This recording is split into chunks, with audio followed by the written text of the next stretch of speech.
Belum ya.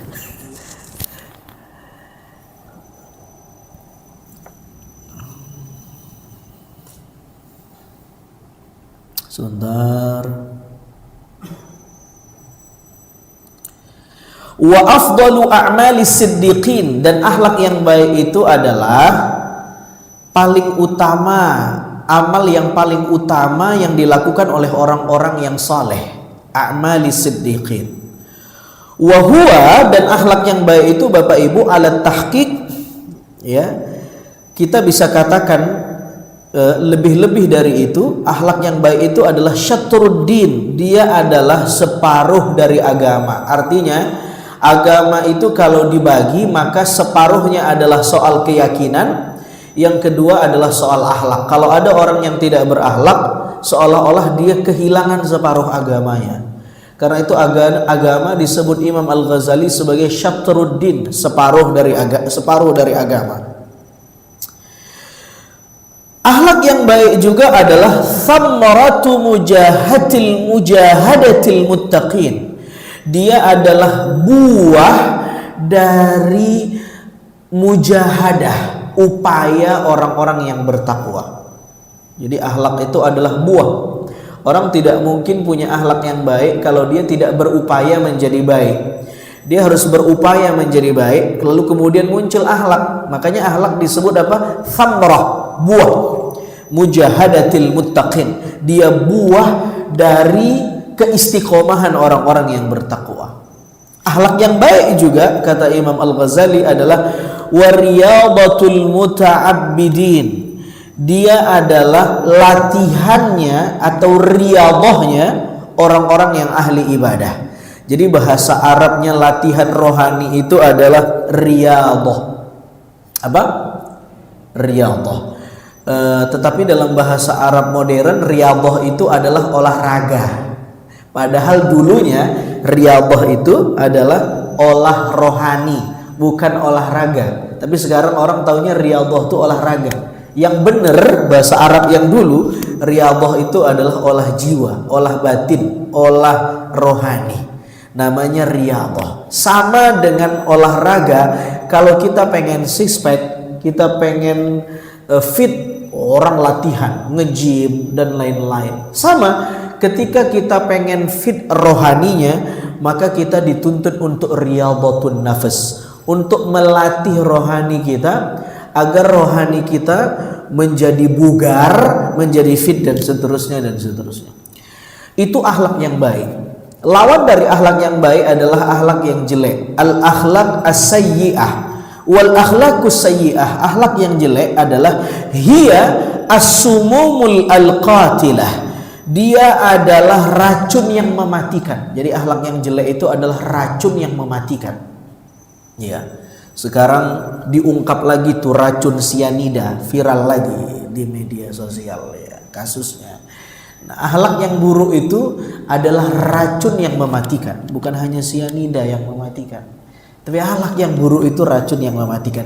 Mungkin tidak mematikan secara fisik, tapi mematikan secara rohani. Innal abda idza akhta'a khati'atan nukitat fi qalbihi nuqtatun sauda. Orang yang memiliki akhlak yang jelek, dia berbuat dosa, setiap dosanya Tuhan membumbuhi satu noktah hitam di kalbunya. Buat jelek satu titik hitam, buat jelek satu titik hitam, buat jelek satu titik hitam. Lama-lama hitam hatinya. Kalau sudah lama-lama hitam, lama-lama tidak dihobati, maka mati hatinya. Yang tadinya sakit menjadi mati. Maka tahapan hati itu yang pertama ada qalbun salim, hatinya bersih, sehat. Yang kedua qalbun marid, hatinya sakit, masih bisa diobati. Yang lebih parah, kalau sudah sakit tidak diobati, jadinya qalbun mayyit, hatinya mati. Kalau sudah qalbun mayyit, sawa alaihim anzartahum am lam tunzirhum, dia dinasehati enggak dinasehati sama aja, enggak berubah. Sama seperti kita menyiram bunga plastik, dia tidak akan tumbuh karena sebenarnya dia bunga yang mati. Ini bahayanya. Jadi kitab ini penting banget kita kaji supaya apalagi kita ini hidup di perkotaan, di era media sosial. Kitab ini penting dikaji agar kita sadar bahwa kita ini makhluk dua dimensi. Ada dimensi fisik, ada dimensi rohani. Kita ini bapak-bapak, ibu-ibu, sebagai orang yang tinggal di perkotaan, seringkali kita lupa, kita menganggap kita ini hanya makhluk fisik.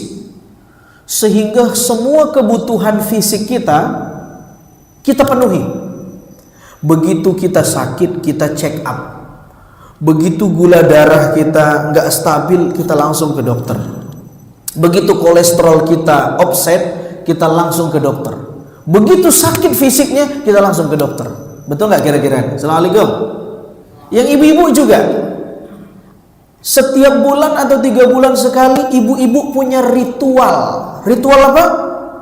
Ke klinik kecantikan.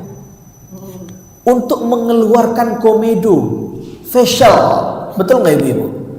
Ada perawatannya, ada bedak malamnya, ada krim sorenya, ada krim paginya.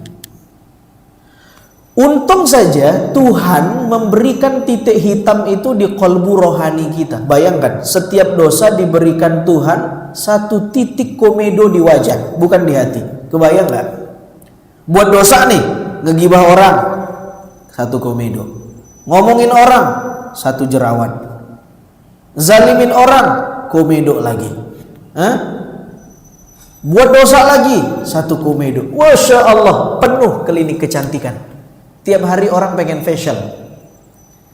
Jadi kita begitu memenuhi kebutuhan fisik kita, tapi kita lupa memenuhi kebutuhan rohani kita.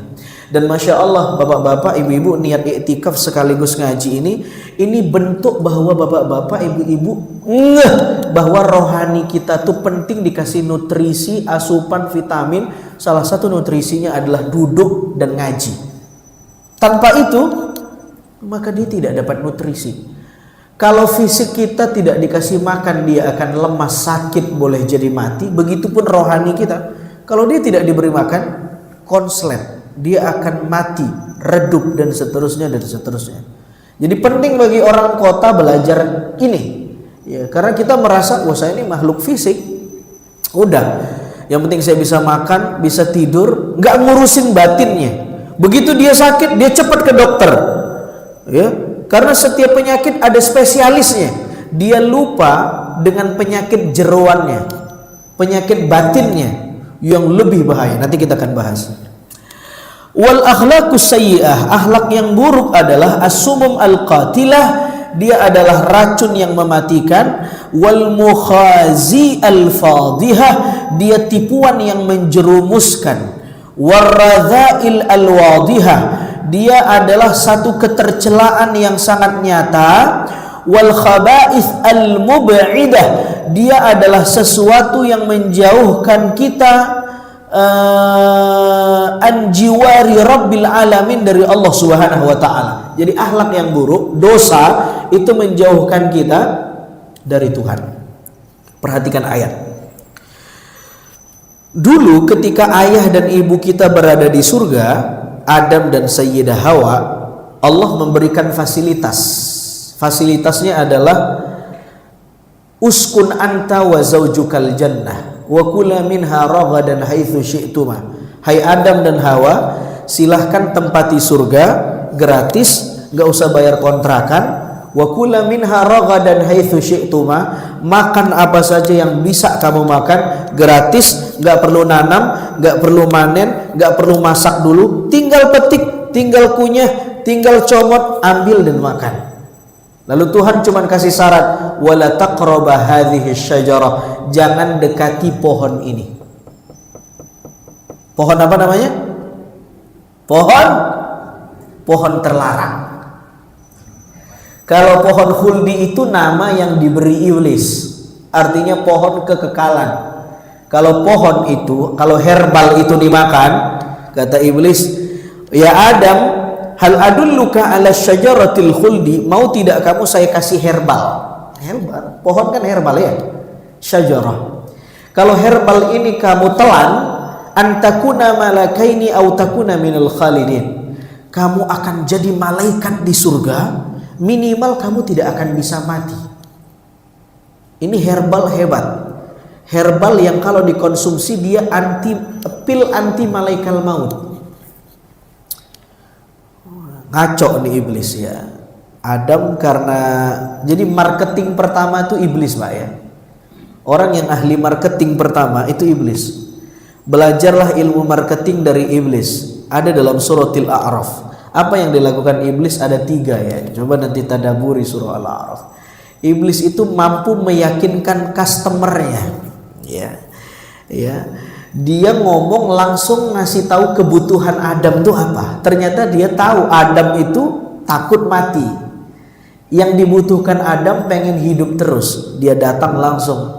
Hal adulluka ala syajaratil khuldi wal mulkil la yabla. Kamu mau nggak jadi orang yang kekal, tidak akan mati? Syaratnya gampang. Makan herbal ini. Jadi marketing pertama adalah iblis dan komoditas yang dijual adalah herbal ya. Ini bukan berarti penjual herbal ngikutin iblis, bukan itu kesimpulannya. Anda silahkan saja, herbal memang obat. Ya saya juga konsumsi herbal. Ya bagus, herbal bagus. Tapi maksud saya boleh jadi barangnya benar, tapi marketingnya ngaco nih ya. Memang herbal itu menyembuhkan, tapi nggak lebay-lebay banget, nggak nyampe herbal itu membuat kita kekal ya, Pak, begitulah. Ya herbal bisa menyembuhkan tapi tidak membuat orang kekal hidup. Ini kan iblis nih sedang ngawur nih menggoda Adam. Dan Adam percaya, innilakum minan nasihin. Saya ini pejabat teras di surga kata iblis. Udah dengerin aja saya. Dia kasih garansi ke Adam. Itu kan teknik marketing ya. Nah, Tuhan bilang wala taqraba hadhihi syajarah. Perhatikan redaksinya. Ini kira-kira aja. Allah, Adam dan Hawa di tengah-tengah pohon. Lalu Allah mengatakan wala taqraba hadhihi syajarah. Jangan dekati pohon ini. Ketika Tuhan mengatakan pohon ini menggunakan ismul isyarah, kata tunjuk dekat. Hadhihi, ini dekat apa enggak? Hah? Dekat apa jauh?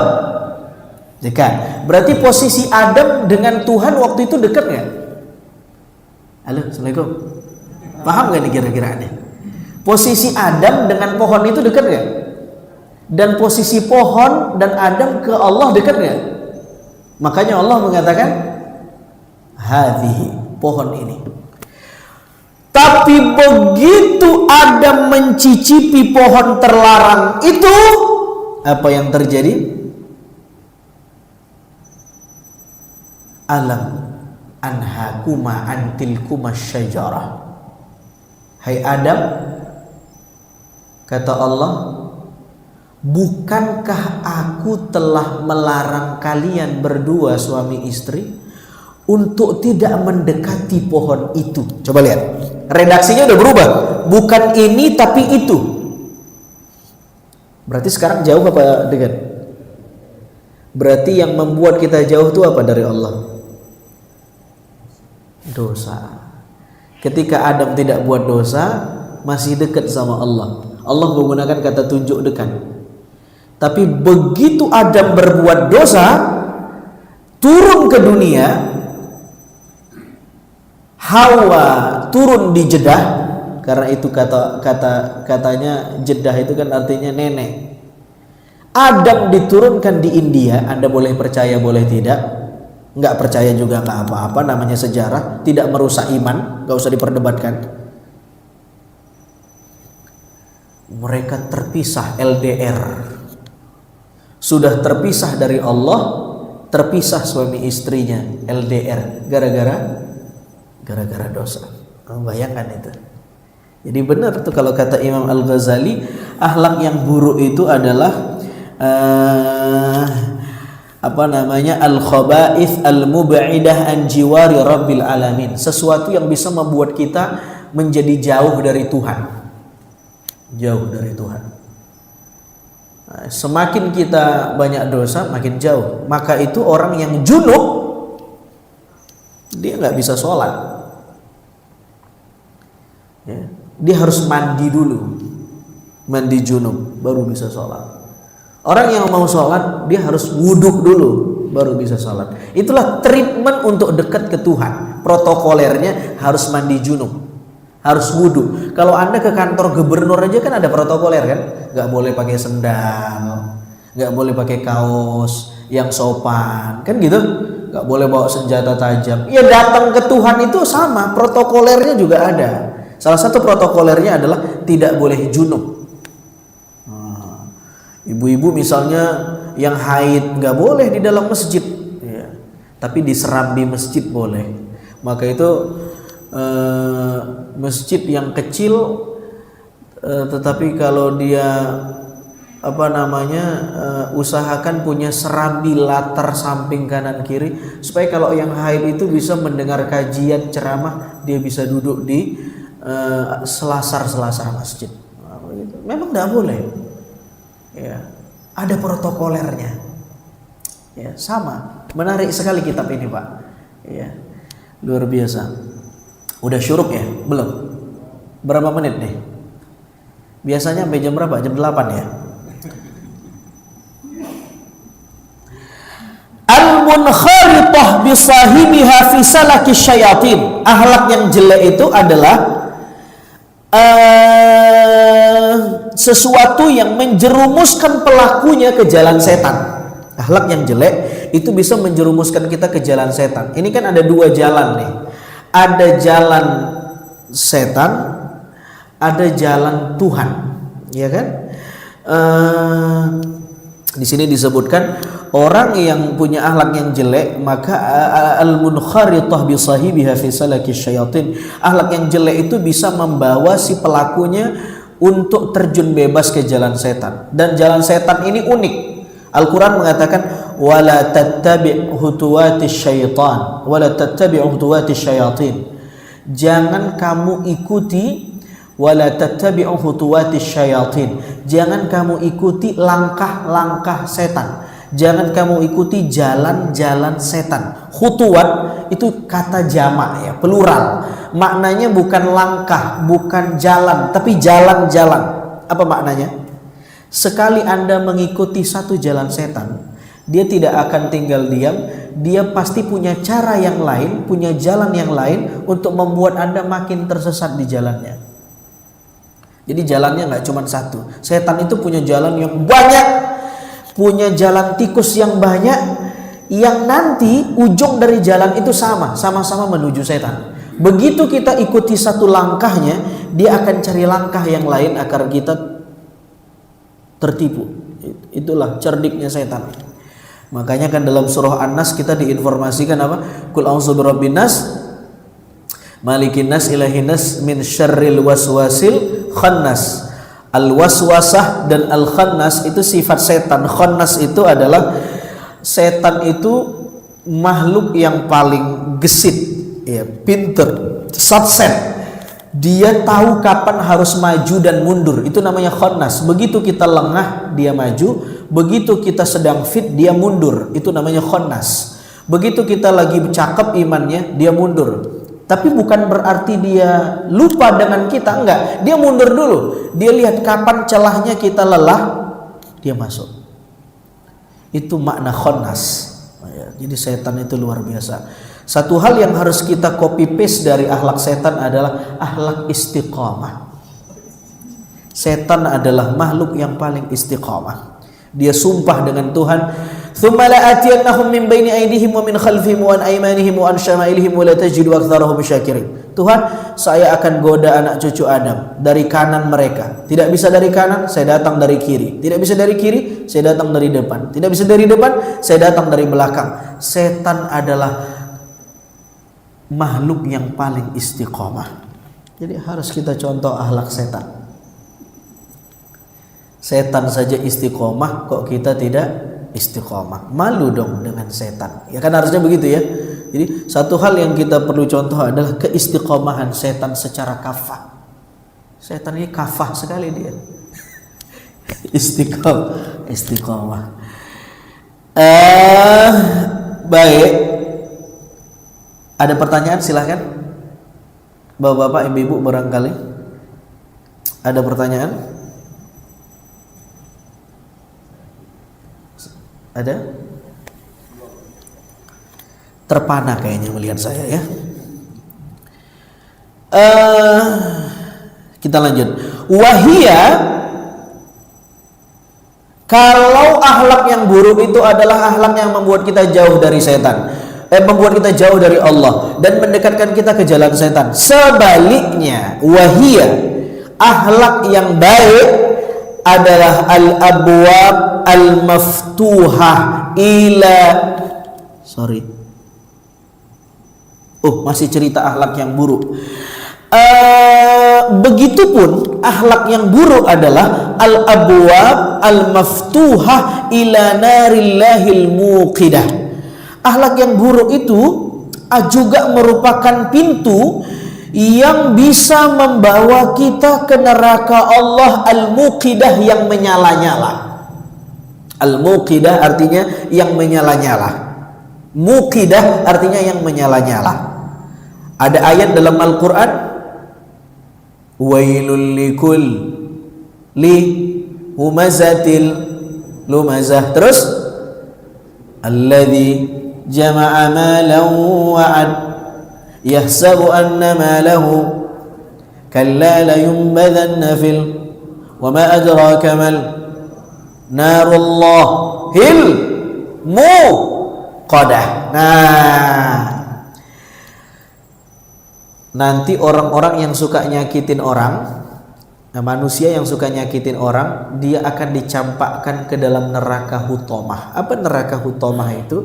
Neraka yang di dalamnya terdapat siksaan api. Apinya disifati oleh Al-Quran narullah. Setiap kata yang disandingkan ke kata Allah menunjukkan kata itu besar, agung, dan sakral.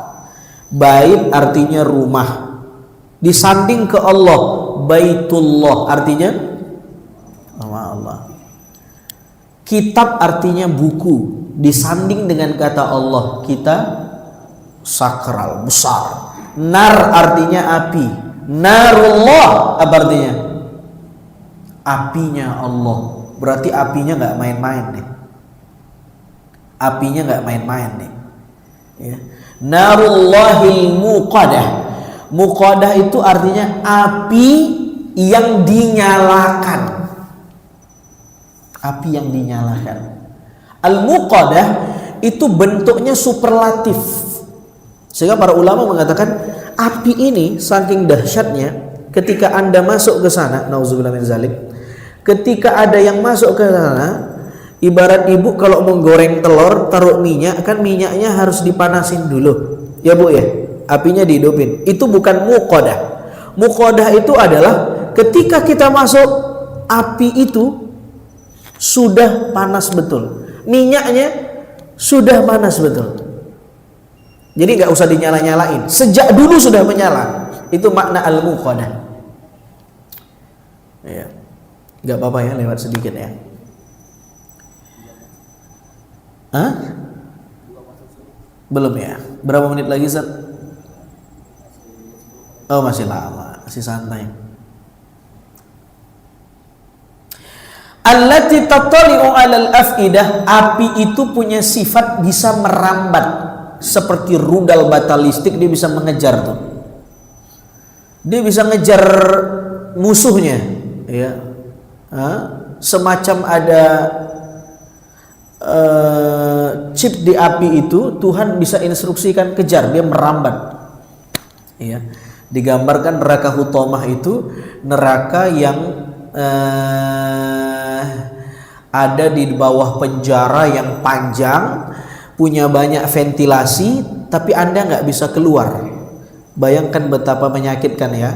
Kalau kita berada di penjara bawah tanah, nggak ada ventilasi, itu justru tidak lebih menyakitkan. Kenapa? Kita nggak lihat dunia luar. Udahlah, pasrah aja. Tapi kalau hutomah itu neraka yang Anda bisa lihat dunia luar, sehingga Anda punya keinginan pengen keluar, tapi nggak bisa karena ditutup semuanya dengan tiang-tiang yang panjang. Dan begitu Anda pengen keluar, naik ke tiang itu, api itu merambat mengejar Anda. Itu neraka hutomah. tattali'u 'alal afidah, sampai-sampai dia merambat ke hati sanubari, ke jantung kita.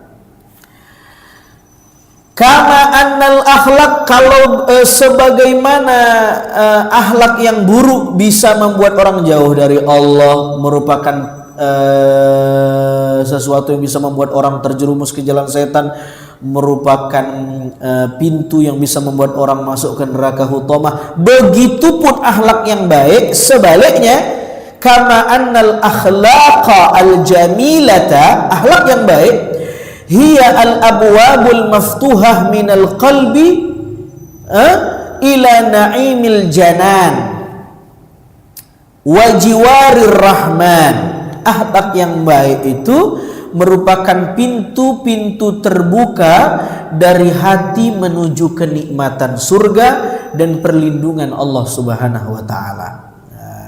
Sebaliknya, akhlak yang baik mendekatkan kita ke Allah dan menjadi asbab membuat kita masuk ke dalam naimil janan, kenikmatan surga. Wal akhlakul khabithah, kita lanjut. Akhlak yang buruk, kata Imam Al-Ghazali, ini kan ceritanya tentang penyakit hati nih, Pak. Riyadhatun nafas, melatih hati. Makanya beliau mulai dulu dari pembagian akhlak, ada yang baik, ada yang buruk. Ini belum definisi akhlak ya. Al akhlakul khabithah, akhlak yang tercela adalah amradul qulub, dia penyakit hati. Mulai masuk nih. Akhlak yang buruk adalah penyakit hati, kata Imam Al-Ghazali. Akhlak yang buruk adalah penyakit hati. Bagi Imam Al-Ghazali, akhlak yang buruk itu adalah penyakit. Menarik ya. Berarti sama dengan penyakit fisik. Kalau fisik punya macam-macam penyakit, sakit mata, sakit tenggorokan, ada dokter spesialis THT, ada sakit bagian dalam, ada dokter spesialis penyakit dalam, macam-macam. Sama, rohani kita tuh punya penyakit. Patologi rohani. Makanya Imam Al-Ghazali ini, ada beberapa ulama yang memang disiplin keilmuannya ahli dalam bidang penyakit rohani. Salah satunya Imam Al-Ghazali. Selain Imam Al-Ghazali ada banyak yang lain ya. Misalnya ulama yang concern membahas ini juga Ibnu Qayyim Al-Jauziyah. Ibnu Qayyim Al-Jauziyah ya. Tetapi ini belakangan ya, belakangan. Banyak para ulama yang membahas tentang yang concern terhadap penyakit rohani ini. Wal akhlakul khabithah, akhlak yang tercela itu penyakit. Jadi dalam kacamata Imam Al-Ghazali, akhlak yang tercela itu penyakit hati ya. Penyakit hati wa asqamun nufus ya sama penyakit kejiwaan. Illa annahu maradun yufawwitu hayatal abad, yang mana penyakit itu bisa menyengsarakan kehidupan akhirat kita. Wa aina minhul maradul ladzi la yufawwitu illa hayatal jasad. Penyakit ini tidak bisa dibandingkan dengan penyakit yang hanya akan membinasakan kehidupan jasmani saja. Perhatikan ya. Jadi menarik ini. Imam Al-Ghazali pengen bilang, kalau penyakit jasmani itu hanya bisa merusak kehidupan fisik kita. Kita sakit, kan kita susah makan, susah minum, susah bergerak, susah jalan-jalan, susah mau kemana-mana, sakit fisik. Tapi kalau penyakit rohani itu dia memang tidak bisa penyakit rohani itu memang gejalanya bukan ada pada fisik kita. Orang yang penyakit rohani bisa aja hartanya banyak, depositonya banyak, tabungannya banyak, rumahnya mewah, mobilnya banyak, asetnya banyak, kelihatan hidupnya luar biasa, megah, mewah, privilege, punya popularitas hebat. Tapi sebenarnya dia sakit. Ini tidak berarti semua orang kaya sakit rohaninya, enggak. Banyak juga orang yang miskin, banyak juga punya penyakit rohani. Ya masing-masing orang. Tapi maksud saya adalah penyakit rohani itu gejalanya tidak terlihat pada fisik. Sebaliknya, Ada orang yang kelihatan fisiknya sakit, boleh jadi rohaninya sehat. Ada anak kecil, matanya terlahir tunanetra dari lahir, hafal Quran 30 juz, ditanya sama syekhnya, viral kan di Instagram. Kata syekh ini, mau tidak seandainya kamu dikasih kuota doa oleh Tuhan dan doa itu pasti dikabulkan, lalu Tuhan mengabulkan doa kamu, menyembuhkan mata kamu. Apa kata anak ini? Saya nggak mau, saya pengennya buta aja tunanetra. Saya takut kalau saya bisa melihat, saya jadi nggak bisa baca Quran karena terpesona dengan apa yang saya lihat. Ya, saya jadi maruk, semua saya lihat, akhirnya Quran saya nggak saya lihat-lihat. Ini contoh, matanya tidak lebih sehat dari bapak ibu, dari saya, tapi matanya jauh lebih afiat dari kita. Rohani matanya jauh lebih sehat. Betul gak kira-kira? Halo, Assalamualaikum. Halo, Assalamualaikum. Mata kita sehat gak nih? Sehat, bener. Saking sehatnya semua kita liatin. Ya Bu ya? Ya Pak? Semua kita liatin. Nah itu penting sekali baca kitab ini ya, Mau'izatul Mu'minin, itu untuk merefleksi, ya, untuk kontemplatif, merenungkan kita nih ada di mana sekarang ini. Ya. Jadi penting banget. Ya. Ya. Ada orang yang setiap hari medical check up, setiap bulan, ya, 3 bulan sekali, 6 bulan sekali, dia medical check up, cek jantungnya. Kata dokter dicek jantungnya, jantung bapak aman kok, jantung ibu bagus, masih normal.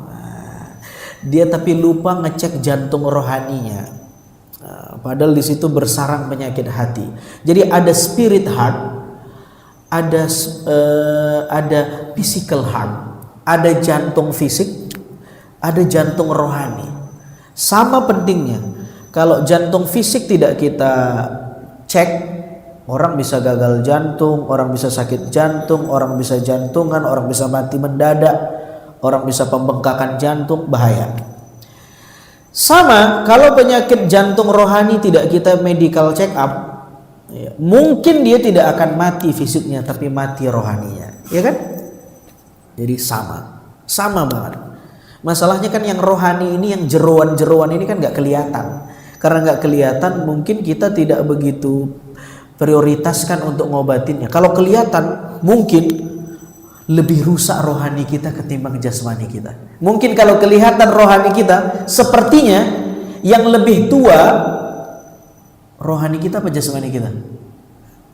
Yang lebih sepuh, yang mengalami degeneratif, penurunan kualitas, itu mungkin rohani kita, bukan jasmani kita. Ya. Wa mahma, nanti kasih tahu saya kalau sudah syuruk ya. Wa mahma ishtaddat inayatul atibba bi dhabti qawanin al-ilaj lil abdan, ketika para dokter berusaha dengan sungguh-sungguh untuk menyusun cara dan strategi pengobatan untuk penyakit badan,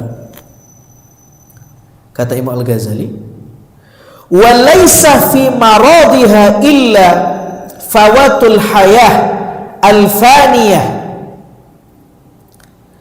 sementara penyakit yang dialaminya hanya akan membinasakan kehidupan yang fana ini, fal inayatu bi dhabti qawanin al-ilaj li amradil qulub fi maradiha wa fawati hayatin baqiyatin aula. Maka seharusnya yang lebih utama dan lebih diperhatikan adalah seharusnya orang itu lebih mengutamakan untuk menyusun cara dan strategi mengobati penyakit hati yang akan menyengsarakan di kehidupan akhiratnya. Paham nggak bapak-bapak, ibu-ibu? Ada orang yang seperti yang saya jelaskan tadi, ada orang yang sibuk memperhatikan kondisi fisiknya, dia medical check up, dia check up, bukan salah, bukan, bagus itu. Kalau kita nggak perhatikan fisik kita kan kita dosa juga, ini kan amanah juga. Tapi yang dikritik Al-Ghazali adalah orang yang punya sikap hidup materialisme. Dia hanya mengurus sesuatu yang tampak-tampak saja. Dia medical check up, dia ke dokter, dia makan vitamin, dia minum ini segala macam supaya jamu herbal ini untuk fisiknya. Mestinya kata Imam Al-Ghazali, aula, lebih utama juga, lebih utama malah, dia tidak bilang sama. Imam Al-Ghazali tidak bilang mestinya kamu juga ngurus rohani. Kalau tadi saya bahasanya masih sama, harusnya kan kita seimbang, rohaninya juga. Imam Al-Ghazali nggak bilang aula, mestinya kamu lebih prioritasin urus rohani kamu dulu, kira-kira begitu, ya kan? Karena itu kan ada pepatah, dalam fisik yang kuat terdapat jiwa yang sehat. Itu keliru. Banyak orang fisiknya kuat ternyata ngondek, berarti kan salah ya. Dalam fisik yang kuat terdapat jiwa yang sehat. Dia nge-gym, ternyata halo mas, ngondek ternyata. Fisiknya kuat. Al-Ghazali merubah itu. Dalam jiwa yang sehat ada kemungkinan besar fisik kita kuat. Atau mungkin tidak terintegrasi 100% tetapi beririsan. Tapi yang paling penting jiwanya dulu yang sehat. Saya pengen tanya, dulu waktu Covid kita cemasnya bukan main tuh. Saya mau tanya, ada nggak orang gila yang kena Covid waktu itu? Kita ini banyak sakit waktu zaman Covid. Sakit karena Covid atau sakit mikirin Covid? Mikirin Covid. Orang gila ada yang kena Covid nggak ya? Kalaupun ada, mungkin berapa persen ya dibanding yang waras? Mana yang lebih banyak kena, waras atau yang gila? Padahal yang berpotensi kena yang waras apa yang gila? Yang gila makannya sembarangan, dia nggak pakai masker, nggak pakai hand sanitizer, dia nggak cuci tangan, dia nggak pakai protokol kesehatan, dia nggak vaksin, tapi yang kena yang waras. Kenapa kira-kira? Ya mungkin orang gila itu punya manajemen konflik yang bagus.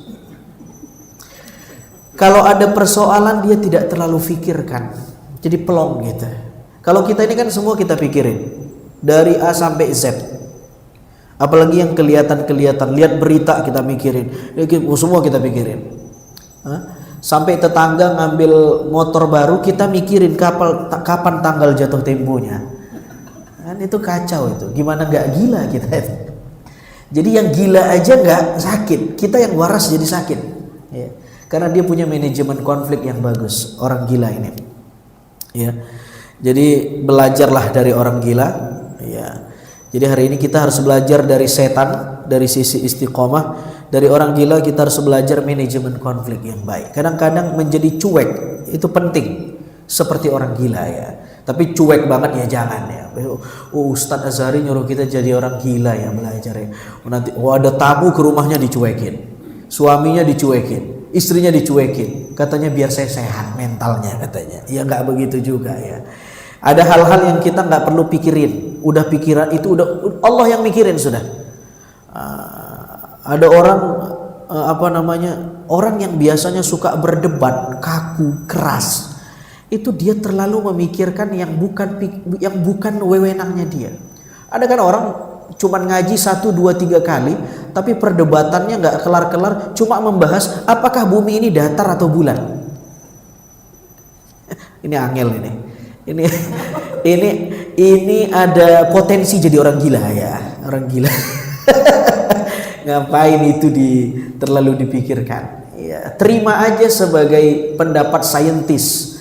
Ya, jangan diperdebatkan terlalu dalam di ruang di tempat kita ngumpul di mana bumi bulat apa datar sampai berdebat, nggak teguran la ilaha illallah rasul. Ada orang yang berdebat soal kiamat. Semua setiap ceramah kiamat tebak, tidak ada yang lain. Ustadz kiamat kata orang. Saya malah bingung, kenapa terlalu sibuk? Kalau 1 kali 2 kali bicara kiamat, it's okay, nggak ada masalah.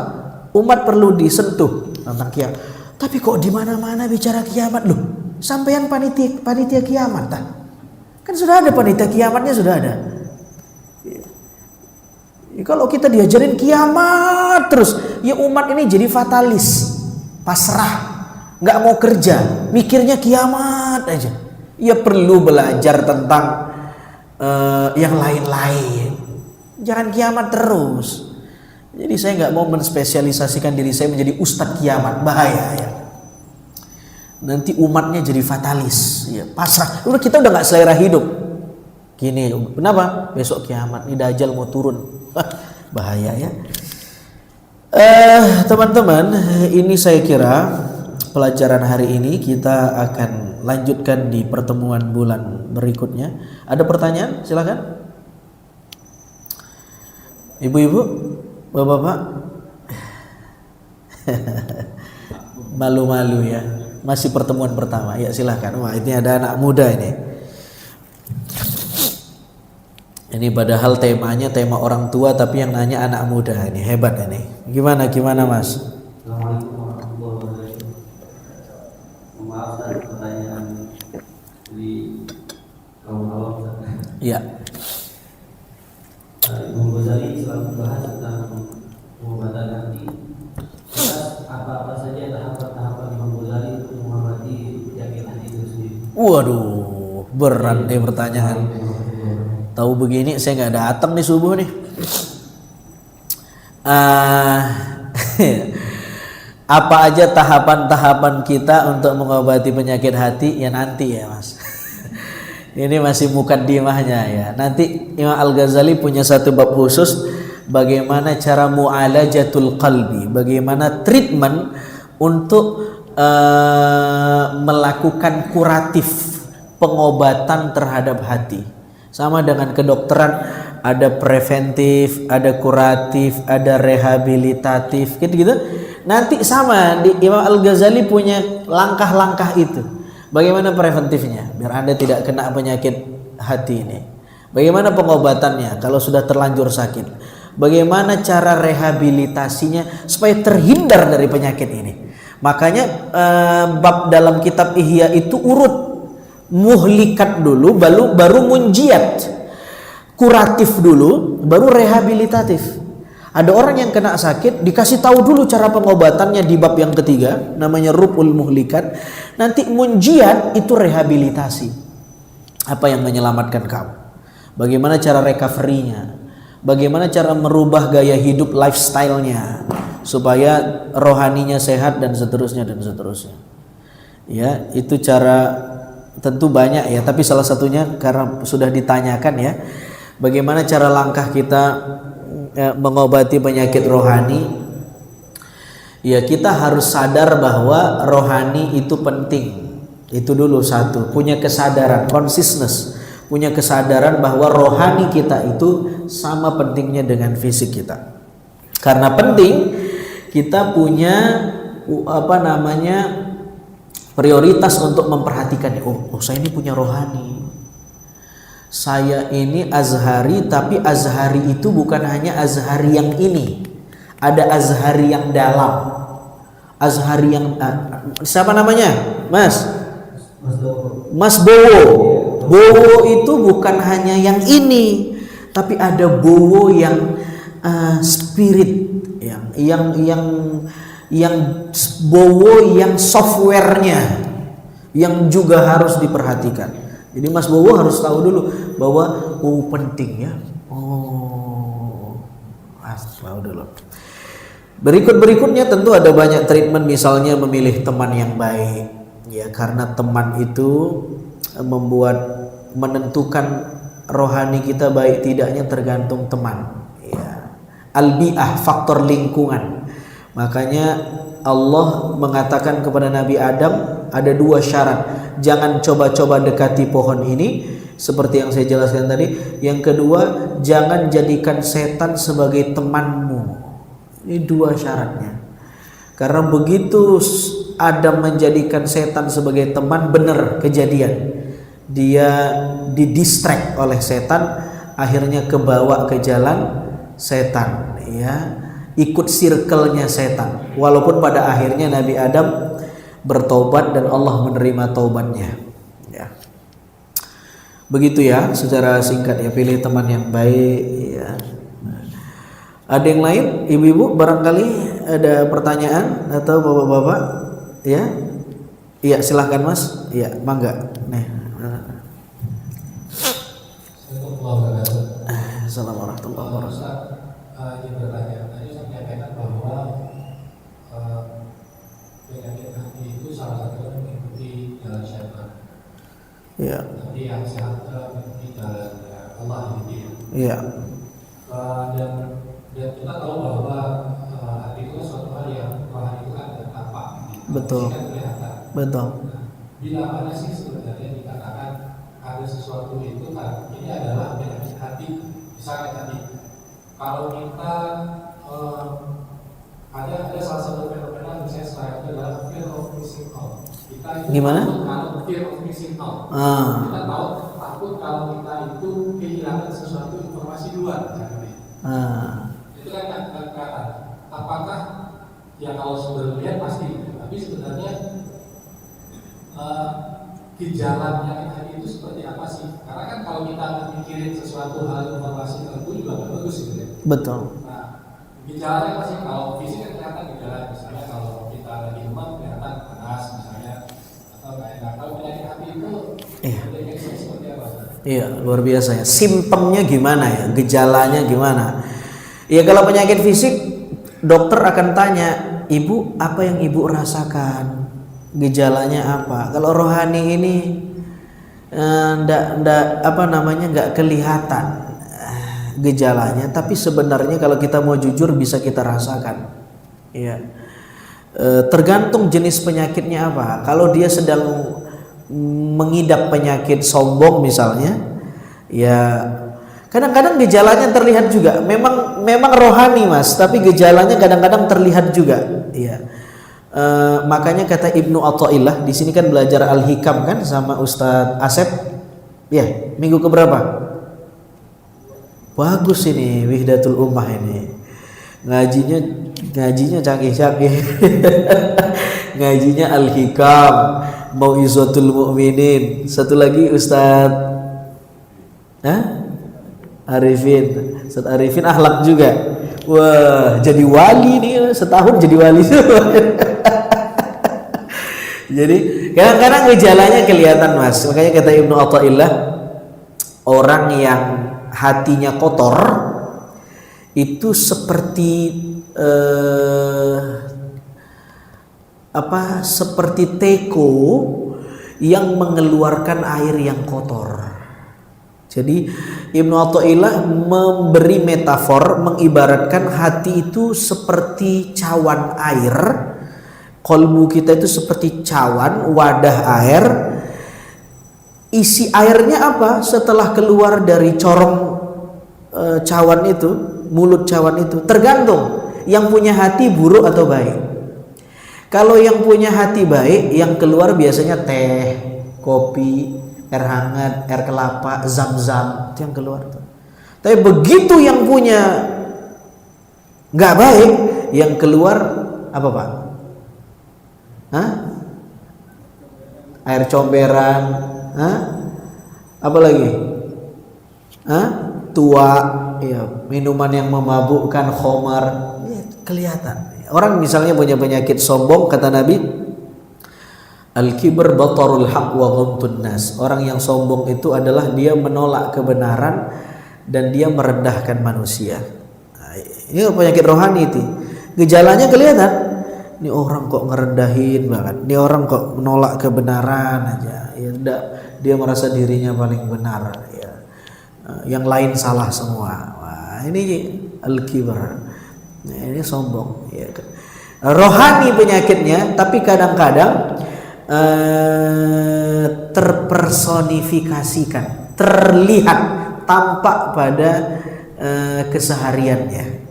Sama seperti cawan air tadi, airnya di dalam, tapi begitu dituangkan kelihatan comberannya. Hanya kadang-kadang kan tidak semua orang sensitif. Ini gejalanya boleh jadi kelihatan, boleh jadi tidak kelihatan. Tapi begitu kelihatan kan tidak semua kita sensitif dengan oh saya sakit nih. Kan tidak semua orang punya sensitivitas yang kayak begitu. Yang sensitif hanya yang make pasta gigi Sensodyne biasanya. Oh ini iklan ya, jangan, harus dipotong ini ya, harus masuk sponsor nanti di sini. Jadi begitu ya. Nah, untuk sensitif itu caranya gimana? Ya harus ngaji itu. Ya kita harus ngaji yang begini-gini, kitab-kitab akhlak ini supaya kena senggol tipis-tipis. Oh, nanti kan akan dikasih contoh, dikasih dalil. Oh iya, saya banget nih. Ini salah satu ciri khas belajar kitab rohani atau kitab akhlak atau kitab tazkiyatun nafas atau kitab tasawuf, banyak namanya. Salah satu karakternya adalah Anda menjadi orang yang mukhalafatun nafas, lebih konfrontatif terhadap diri sendiri, bukan ke orang lain. Kalau belajar fikih, kadang-kadang kita konfrontatif ke orang. Makin hebat fikihnya kadang-kadang, atau ya biasanya kalau hebat sih enggak ya. Biasanya pemula, newcomer, baru belajar fikih, dia makin konfrontatif sama orang. Oh salah lu, ini salah, ini salah. Itu fikih, itu karakter fikih memang begitu. Orang yang belajar fikih, hadis, oh ini dhaif, ini memang begitu, memang khasnya begitu.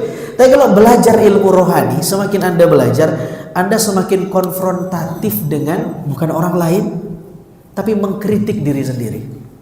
Nah itulah melatih sensitivitas itu. Ini paham gak ibu bapak yang saya jelaskan ini?